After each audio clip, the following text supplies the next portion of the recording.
محمد وعلى آله أجمعين. Mənim qardaşım 1962-ci ildə anadan olub, noyabrın 16-sında.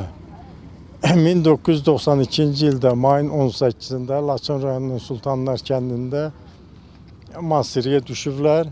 Mənim qardaşımın nəşini tapıblar. Bugün şükür olsun ki, getdik Laçın rayonunda Şəhidlər Xiyabanında dəfn elədik.